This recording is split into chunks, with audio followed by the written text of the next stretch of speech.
Te olete esitanud keskkonnaotsuste infosüsteemis KOTKAS keskkonnaloa taotluse või keskkonnaloa muutmistaotluse ning teid on teavitatud taotluses esinevatest puudustest ning palutud need kõrvaldada. Selleks, et leida õige taotlus, kus vaja parandusi teha, võite klikata sellele kirjale ja minna menetlusteabele ning selle alt leiate nupu Toimingud, mille alt omakorda alusta parandustaotlust.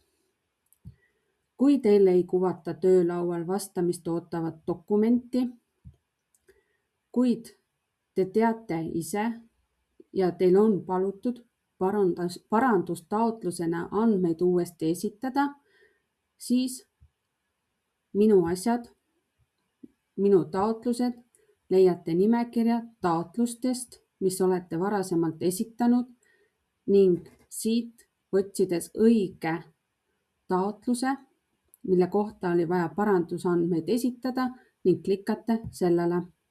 Satute samamoodi samale menetlusteabe lehele, kus on tuttav Toimingud nupp, mille alt leiate valiku Alusta parandustaotlust. Kõigepealt küsib süsteem teilt, kas olete kindel, et soovite alustada parandustaotlusega. Sellele vastates OK, genereerib süsteem teile parandustaotluse. Parandustaotluse üldinfo andmete all tuleb teil üle vaadata valdkonnad ning vajadusel teha muudatusi. Kui valdkondade osas muudatusi ei tee, piisab edasi nupu vajutamisest. Seejärel kuvatakse teile taotluse vormid. Vastavalt esitatud puuduste kirjale saate taotluse vormides teha parandusi. Juhime tähelepanu, et keskkonnakaitseloa taotluse vormis 1 tuleb lahtris parandustaotluse selgitus, lisada ka lühiselgitus, mida vastava taotlusega parandati ja kas muutus taotletav tegevus.